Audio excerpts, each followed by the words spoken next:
우리가 그런 이야기를 합니다. 진정한 친구의 진가는 위기 속에서 나타난다. 그렇게 이야기합니다. 그러니까 평상시에 좋은 친구인 것 같아도 내가 병들고 어렵고 힘들 때 나를 외면하고 떠나가는 사람이 있는가 하면 바로 그때 내가 힘들고 어려울 때 자신에게 피해가 있어도 나를 도와주는 사람이 있습니다. 그래서 내가 어려울 때 나를 도와주는 사람이 진짜 친구라고 이야기를 합니다. 교회에 대한 애정도 똑같은 것 같습니다. 태릉에 가면 예수사랑교회라고 되게 큰 교회가 있는데요. 그 교회 목사님이 개척을 하셨습니다. 근데 초창기에는 너무 교회가 힘들고 어렵고 부흥이 안 돼서 여기서 하다가 몇 년 있다가 또 다른 곳으로 옮기고 또 거기서 몇 년 동안 하다가 또 다른 곳으로 옮기고 막 그랬답니다. 그러니까 교회가 옮겨 다니니까 몇 분 되지 않은 성도님들이 다 떠나가고 말았답니다. 그래서 이제 나는 목회가 아닌가 보다. 그래서 이제 목회는 그만해야겠다라고 이렇게 딱 마음을 먹었는데 어떤 한 권사님이 목사님한테 이런 말씀을 하시더라고요. 목사님, 이번 마지막 한 번만 더 해봅시다. 한 번만 더 해보자고. 그래서 그 목사님이 권사님 말씀에 힘을 얻어가지고 지금 태릉 근처에 와서 교회를 개척했는데 그 교회가 엄청 크게 부흥됐다고 합니다. 신앙의 진가도 위기 속에서 나타납니다. 평상시에는 믿음이 좋아 보이는 사람도 힘들고 어려운 일, 환난이 찾아오면 하나님을 원망하고 또 망했다고 떼를 쓰는 그런 믿음이 나약한 성도가 있는가 하면 도저히 가망이 없어 보이는 절망 속에서도 믿음으로 하나님을 붙잡고 담대하게 나가서 어려움을 헤쳐나가는 그런 사람들도 있습니다. 오늘 말씀은요, 금요 성령 집회 때 말씀과 이어지는 말씀인데 위기를 맞이한 사람들에 대한 이야기입니다. 이스라엘 백성들이 가데스 바네아에서 가나안 땅에 12명의 정탐꾼을 보냈습니다. 가나안 땅을 둘러보고 온 12명의 정탐꾼 중에 10명은 그 땅을 악평하게 되었습니다. 그 악평한 내용이 뭐냐면은 그 땅은 거주민을 삼키는 땅이다. 사람이 살 수 없는 땅이다. 그리고 그곳에는 모든 사람들이 다 안악자손이다. 크고 장대한 사람들이다. 그래서 우리가 우리 스스로 볼 때는 메뚜기 같이 연약하고 보잘것없는 존재다. 라고 하면서 나쁜 소문을 퍼뜨리게 됩니다. 이러한 나쁜 소문, 악평에 드는 이스라엘 백성들은 오늘 밤새도록 통곡하기 시작을 합니다. 그래서 1절 말씀에 보면 이들이 얼마나 심각하게 울었는지 소리 높여 울부짖으며 밤새도록 통곡했다라고 1절에 말씀을 하고 있습니다. 그렇게 밤새도록 통곡하고 울고 이러던 백성들이 이제 원망을 하게 되는데요. 그 원망의 화살을 모세와 아론에게 돌리고 있습니다. 2절 말씀 보면 이스라엘 자손이 다 모세와 아론을 원망하며 온 회중이 그들에게 이르되 우리가 애굽 땅에서 죽었거나 이 땅에서 죽었으면 좋았을 것을. 자, 지금 우리가요, 사람이라는 존재가 그래요. 이 이스라엘 사람들이 400년 동안 그 애굽에서 노예 생활을 했지 않습니까? 종살이 됐다는 거죠. 근데 그 노예 생활에서 이끌고 나온 사람이 누구냐면은 모세입니다. 모세. 물론 하나님께서 기적과 이적을 베풀었지만 어찌되었든 이제 모세가 지도자가 되어가지고 노예 생활을 하는 이스라엘 백성들을 애굽에서 출애굽을 시켰어요. 그리고 얼마나 열심히 이스라엘 백성들을 섬겼습니까? 잠도 제대로 자지 못하고 80이라고 하는 그 고령에 이스라엘 백성들을 섬겼습니다. 또 우리가 성경 말씀을 여태까지 살펴본 것처럼 이스라엘 백성들이 어떻게 했습니까? 광야에서 늘 불평하고 원망했지 않습니까? 불평하고 원망해서 하나님께서 막 진노를 할 때 모세가 하나님께 기도합니다. 하나님, 저들을 용서해달라고, 진노를 거두어 달라고. 그래서 하나님께서는 모세의 그 기도를 듣고 이스라엘 백성들에게 내렸던 진노를 거두어 가시고 그런 일들이 여러 차례 있었습니다. 이 박수를 치고 수고했다라고 해도 모자랄 판에 우리가 그런 이야기 하지 않습니까? 잘 되면 자기 탓이고 안 되면 조상 탓이라고 하는 말처럼 이스라엘 백성들이 지금 위기에 처하니까 다 모세 때문이라고, 당신 때문에 하고, 당신이 우리가 애굽에서 이렇게 잘 살고 있었는데 애굽에서 데리고 나와가지고 왜 이곳에서 죽게 만드냐고, 이 위기와 어려움을 당한 것은 다 당신 탓이라고 이렇게 원망을 하고 있는 겁니다. 그리고요, 백성들의 원망을 여기서 멈춘 것이 아니고 또 하나님을 원망합니다. 그러니까 처음에는 모세와 아론을 원망하다가 그 다음에 하나님을 원망하는 거예요. 원망이 또 다른 원망을 낳습니다. 3절 말씀을 보면 어찌하여 여호와가 우리를 그 땅으로 인도하여 칼에 쓰러지게 하려 하는가? 우리의 처자가 사로잡히리니 애굽으로 돌아가는 것이 낫지 아니하랴.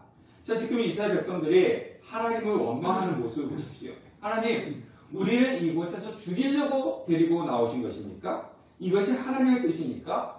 우리에게 고난을 주려고 애굽에서 잘 살고 있는데 데리고 나온 것입니까? 이럴 바에는 아예 애굽에서 노예로 사는 것이 더 낫지 않겠습니까? 이 이야기를 지금 이스라엘 백성들이 하나님께 원망을 하고 있는 거예요. 그러니까 하나님께서 가나안 땅을 주시겠다고 약속을 하셨음에도 불구하고 하나님의 뜻을 무시하고 그리고 마치 하나님은 자신들을 괴롭히는 신처럼 나쁜 신으로 지금 이야기를 하고 있는 겁니다. 그리고 더 나아가서 뭐라 얘기합니까? 그 해결책으로 자, 그러면 우리는 애굽으로 돌아가자. 이제 모세하고 아론은 우리가 믿을 수 있는 지도자가 아니라 우리 중에서 지도자를 세워가지고 애굽으로 다시금 돌아가자. 이렇게 지금 이스라엘 백성들이 이야기를 하고 있는 거예요. 그럼 지금까지 모세와 아론이 했던 수고는 아무것도 없고 하나님께서 일으킨 기적도 이적도 이제는 아무런 의미가 없다. 이렇게 이야기를 하고 있는 겁니다. 그래서 지금 이스라엘 백성들에게는 가나안 땅에 가는 것은 나쁜 것이고 다시 애굽으로 돌아가는 것이 선하고 좋은 거니까 다시 애굽으로 가서 노예 생활을 하자 이렇게 이야기하는 거예요.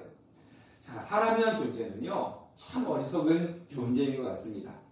예전에 제가 말씀드린 것이 있는데요. 어느 무더운 여름날에 이 나무잎에 개구리 5마리가 타고 강을 따라서 흘러가고 있었어요. 근데 개구리들이 항상 하는 얘기가 뭐냐면은 여름이니까 덥다 덥다 너무 더워 물속에 들어가면 너무 시원할 텐데 덥다 이야기하면서 결국은 뭡니까? 한 마리도 물속에 들어가지 않았다는 거예요. 이게 무슨 얘기냐면요. 사람이라는 존재가 그렇습니다. 내가 이 상황이 힘들고 어려워. 내가 이곳에서 벗어나면 좋겠어. 힘들어, 어려워 하면서도 그곳을 벗어나려고 하지 않는다는 거죠.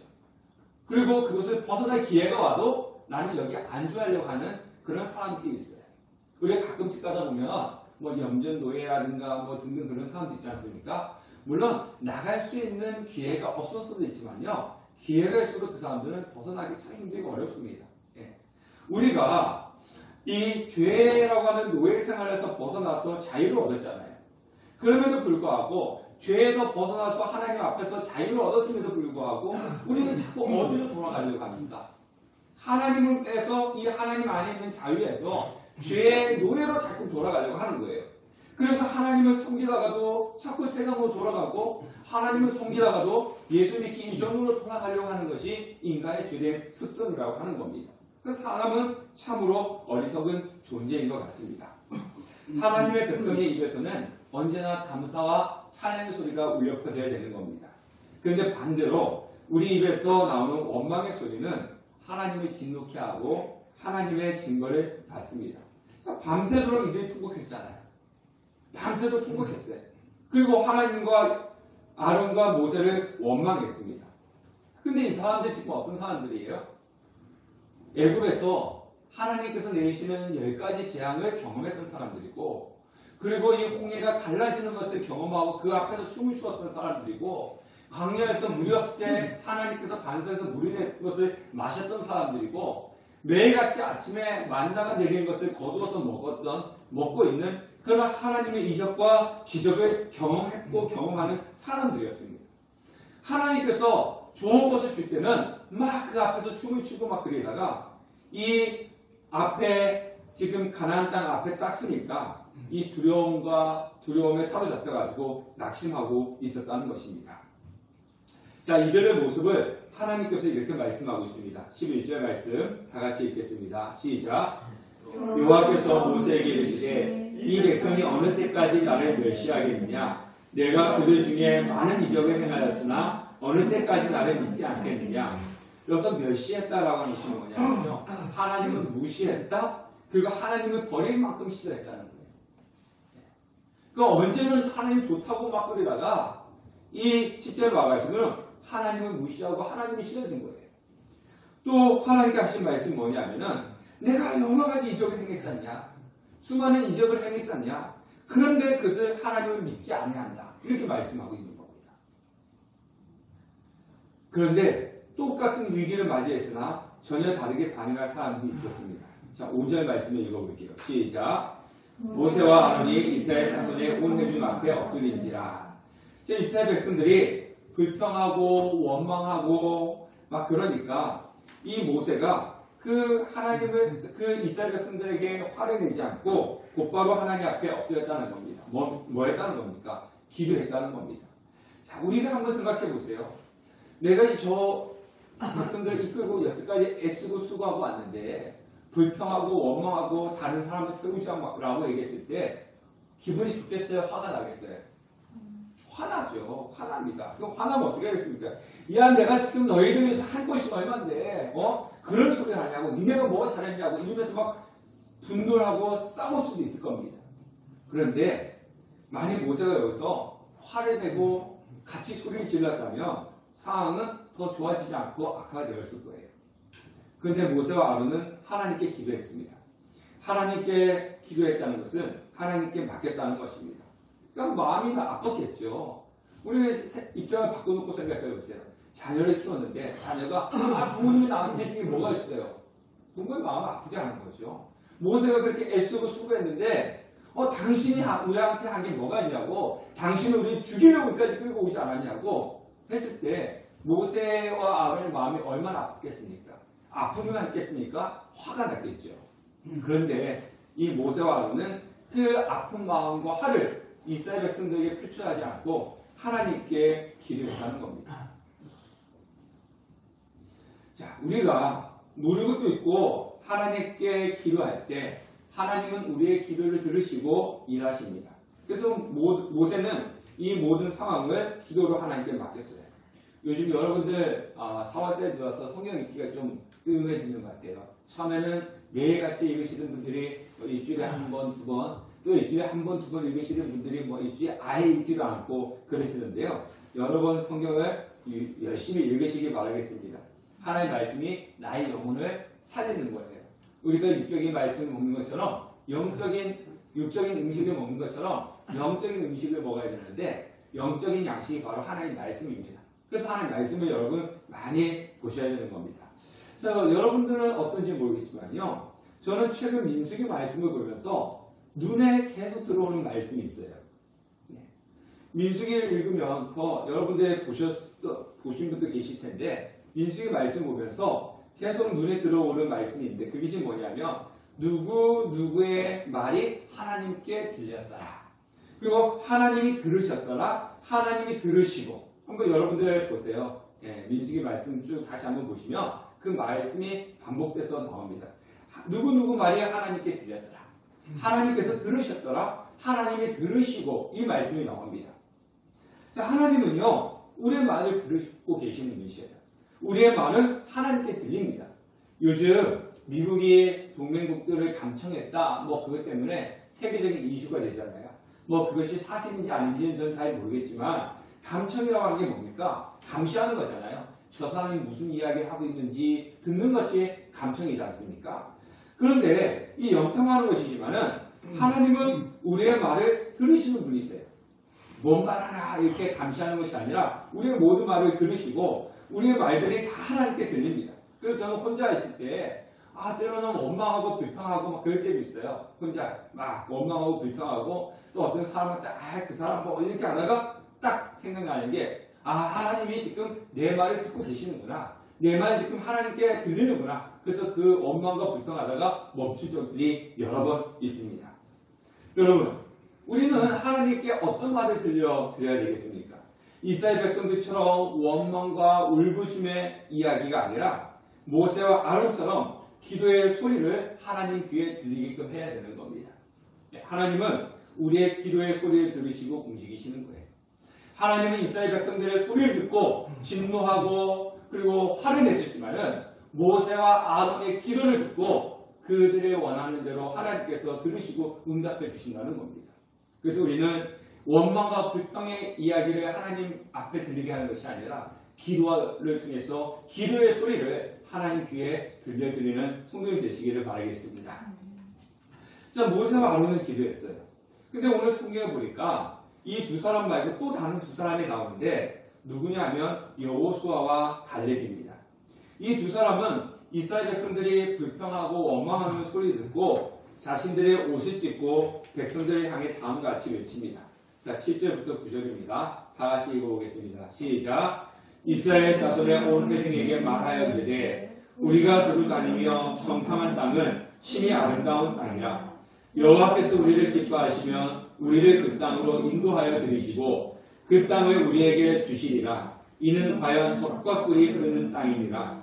다만 여호와를 거역하지는 말라. 또 그 땅 백성을 두려워하지 말라.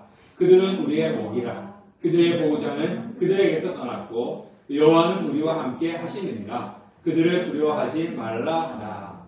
자, 지금 여호수아와 갈렙이 하는 이야기가 뭡니까? 정탐꾼들은 우리는 이 땅에 들어가서 차지할 수 없다라고 이야기했지만 그 말을 뒤집는 그런 하나님께서 주신 힘이 아름다운 젖과 꿀이 흐르는 땅이다. 이렇게 이야기를 하고 있습니다. 그러면서 그들은 강하지 않다.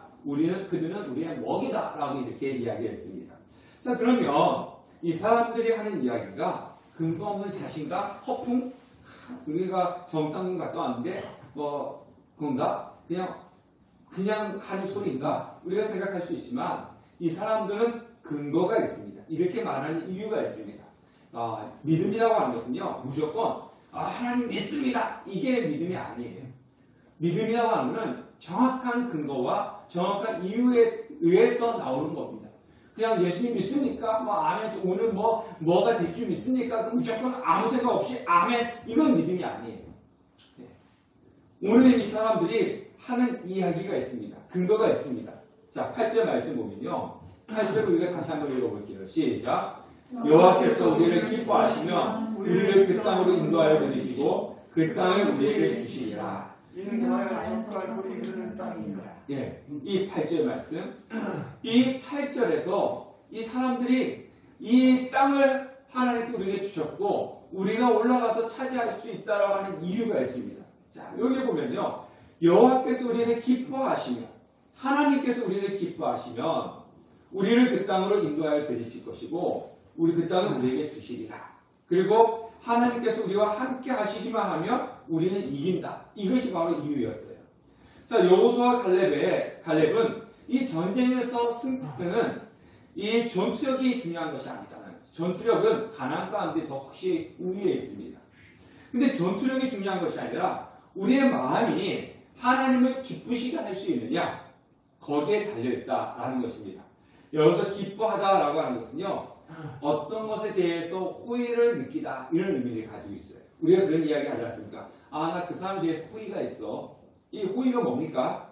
호의라고 하는 것은요, 어떤 사람의 그 존재, 그 행동이 내 마음을 흡족하게 한다는 거예요.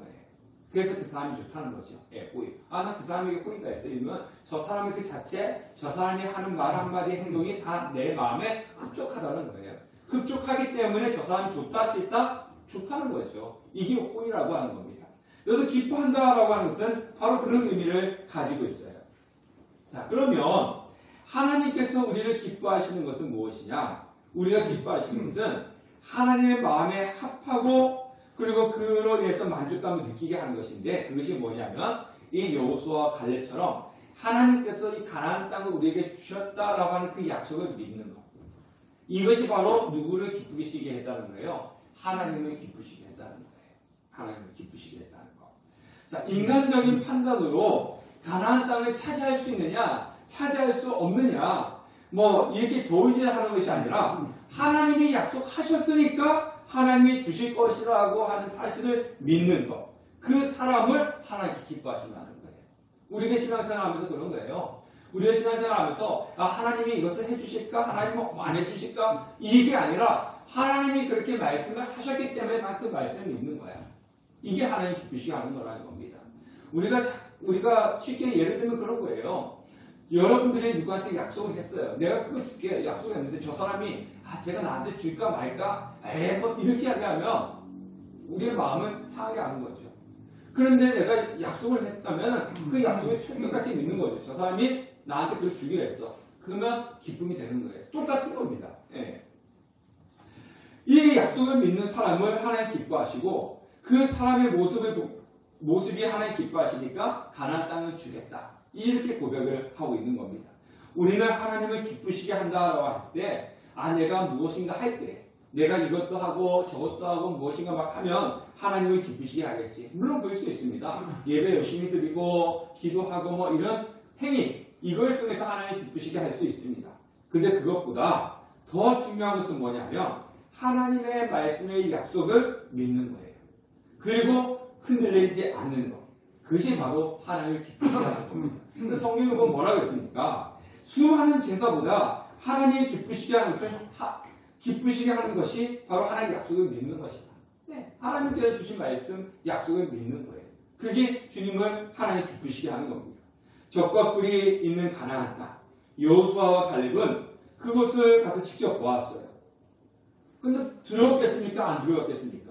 직접 봤지 않습니까? 성은 경도하고 사람들은 장대하고 무기도 잘 갖춰져 있고 자신들은 아무것도 없어요. 이 사람들도 똑같이 사람이기 때문에 두려웠겠죠. 똑같이 두려웠습니다. 그렇지만 그 두려움을 이길 수 있는 것이 무엇이냐면 바로 하나님의 약속. 이 땅을 인도하고 이 땅을 주겠다고 하는 그 약속을 신뢰했기 때문에 우리는 이 땅을 차지할 수 있다라고 하는 그런 확신을 가질 수가 있었던 것입니다. 그러니까 이 여호수아와 갈렙이 하는 얘기는 하나님을 거역하지 말고 그 땅 백성들을 두려워하지 말라라고 하는 것입니다. 그러면 자신들이 패배하는 것은 가나안 사람들이 강해서 우리가 전쟁에서 진 게 아니라는 거예요. 예. 이 이스라엘 백성들이 우리 성경 뒤에 여호수아에 보면요 다 이기지 않습니까? 근데 한 군데 아예 성명을 전투에서 지지 다 승리합니다. 그러니까 이스라엘 백성들이 전투에서 패한 것은 가나안 사람들이 자신들보다 강해서가 아니라 하나님을 거역하고 하나님이 자신들과 함께하지 않을 때 패하는 것이지 가나안 사람들이 강해서 패한 적은 없습니다. 그래서 9절의 말씀에 보면요 9절의 말씀에 보면 뭐라 얘기하고 있습니까? 이 사람들이 하는 얘기가 그들의 보호자는 가나안 땅의 보호자는 떠났고 여호와는 우리와 함께 하시느니라. 그들의 보호자. 여기서 보호자는 원어로 따지면요 그림자라고 하는 뜻을 가지고 있어요. 그림자는 사라지는 거지 않습니까? 그러니까 그들의 보호자는 사라지는 거야. 그렇지만 하나님은 우리와 함께 있기 때문에 우리는 승리할 수밖에 없다. 그렇게 이야기를 하고 있는 것입니다. 자, 오늘 근데 10절 말씀 보니까 어떤 일이 벌어지고 있습니까? 여호수아와 갈렙이 올바른 말을 했어요. 올바른 말을 했음에도 불구하고 회중들은 어떻게 반응했습니까? 10절에 온 회중이 그들을 돌로 치려 하는데 그러니까 올바른 말을 했음에도 불구하고 온 회중은 여호수아와 갈렙을 돌로 쳐서 죽이려고 했다는 겁니다. 자, 지금 보면요 12명의 정탐꾼 중에서 몇 대 몇이에요? 10대 2죠. 예, 10대 2. 10은 악평했고 2는 여호수아와 갈렙은 우리의 먹이다. 이제 그렇게 했습니다. 근데 더 엄밀한 의미에 따지면요 10대 2가 아니라 몇 대 몇이에요? 온 회중과 여호수아와 갈렙 딱 두 명입니다. 온 회중은 장정만 60만 명이잖아요. 예, 그죠? 장정만 60만 명입니다. 그러니까 온 회중과 지금 여호수아 갈렙 이 두 사람으로 구분이 되는 겁니다. 근데 우리가요 모든 사람이 다 하나님 편에 서는 것은 아니에요. 예, 교회 다닌다고 모든 사람이 다 하나님 편에 서는 것이 아니라 소수가 하나님 편에 서는 겁니다. 절대 다수는 자기의 상황을 분석하고 자기 상황에 맞게끔 섭니다. 그러다 보니까 하나님을 보지 못해요. 하나님의 역사는 항상 보면요 소수의 사람, 소수의 믿음의 사람을 통해서 역사하셨습니다. 그래서 하나님의 나라는 군중의 역사가 아니에요. 예수님을 십자가에 못 박으려고 할 때 사람들이 민중을 대제사장과 바리새인들이 군중들을 동원했잖아요. 그러니까 자신들 아무것도 모르고 그냥 예수를 못 박으라고 바라바를 풀어달라고 그랬어요. 지금 상황이라면요 어디가 맞는 거예요? 우리의 상황이라면 절대 다수가 어디로 돌아가자? 애굽으로 돌아가자. 절대 다수가 애굽으로 돌아가자는 추세이고 두 사람만 아니다 이렇게 이야기하고 있지 않습니까? 그러면 우리나라 같은 경우는 다득표잖아요. 많은 사람이 원하는 그 곳으로 가는 것이 않습니까? 그러면 이 상황이라면 어떻게 해야 돼요? 가나안 땅으로 가야 돼요? 애굽으로 돌아가야 돼요? 예, 애굽으로 돌아가자. 다 모든 사람들 다 애굽으로 돌아가자라고 하고 소수의 사람 2명만 아니다. 뭐 아론과 모세까지 합쳐가지고 뭐 4명이 알 수 있겠지만은 소수의 사람은 아니다. 가나안 땅으로 가야 된다. 이건데 이 상황에서는 애굽으로 가는 거예요. 다수에 의합니다. 근데 하나님의 생각과 인간의 생각은 다릅니다. 사람들은 많은 것과 큰 것에 집중되어 있습니다. 그러다 보니까 작은 것과 소수에는 관심을 가지고 있지 않습니다. 아무리 올바른 사람이고 바른 말을 한다 할지라도 소수라면은 무시돼요. 예, 소수라면 무시되고요. 아무도 귀를 기울이지 않습니다. 근데 반대로 잘못된 것이라도 다수의 사람들이 내는 소리라면 그것은 힘있고 그것을 따라가게끔 되어 있어요. 이 세상이 그렇습니다. 네. 그렇지만 하나님은요, 깨어있는 소수의 사람을 통해서 일하시는 거예요. 애굽에서 나온 사람들은 장정만 60만 명이었지만 가나안 땅에 들어간 사람은 2명입니다. 누구죠? 여호수아와 갈렙이죠. 애굽에서 나온 사람 장정만 60만 명이니까 다른 그 사람들까지 합치면은 뭐 200만 명이 된다고 하는데 어쨌든 장정들 60만 명인데 그 사람들은 출애굽 1세대는 한 명도 가나안 땅에 들어가지 못했어요. 딱 2사람 여호수아와 갈렙만이 가나안 땅에 들어갔습니다. 그 이유가 뭐냐면 하나님의 말씀을 신뢰하고 그리고 신뢰하고 확신에 거했기 때문에 그들은 하나님을 기뻐했고 하나님께 기쁨을 받은 사람이었고 그래서 가나안 땅에 들어갈 수가 있었습니다. 사랑하는 성도 여러분, 오늘 우리 교회는 오늘 특히 더 적게 오신 것 같은데요. 적은 소수의 사람들이지만 이 세상에 물들지 않고 하나님의 약속을 믿고 그리고 말씀 안에 굳건히 서 있다면 저와 여러분들은 하나님이 기뻐하시는 사람이라는 거죠. 그리고 우리를 하나님께서 사용하시는 겁니다. 모든 사람들이 잘못된 것을 다 찬성한다 할지라도 나 혼자 진리 안에서 반대하는 사람이 되어야 되는 겁니다. 그리고 모든 사람들이 올바른 것을 다 반대한다 할지라도 나 혼자 정의의 길을 걸어가는 사람이 되어야 되는 것입니다. 말씀 안에 서 있는 사람. 작고 소수이지만 하나님을 기쁘시게 여기는 성도가 된다면 우리는 여호수아와 갈렙처럼 귀하게 사명을 받는 그런 하나님의 사람들이 될 것입니다. 우리 오늘 이곳에 있는 적은 성도님들이 우리가 이 시대에 깨어있다면 정말 우리 작은 교회지만 우리가 깨어서 정말 하나님의 말씀 위에 약속 위에 굳건히 서 있다면 하나님은 이 작은 저와 여러분들 이 우리 교회를 사용하실 것입니다. 사람은 많은 것을 보지만 하나님은 하나님을 기쁘시게 하는 사람을 보는 거예요. 그래서 우리는 하나님을 기쁘시게 하는 하나님 말씀의 약속을 굳게 믿고 확신 가운데 서 있는 그런 성도님 되시기를 주님의 이름으로 축원합니다. 아멘.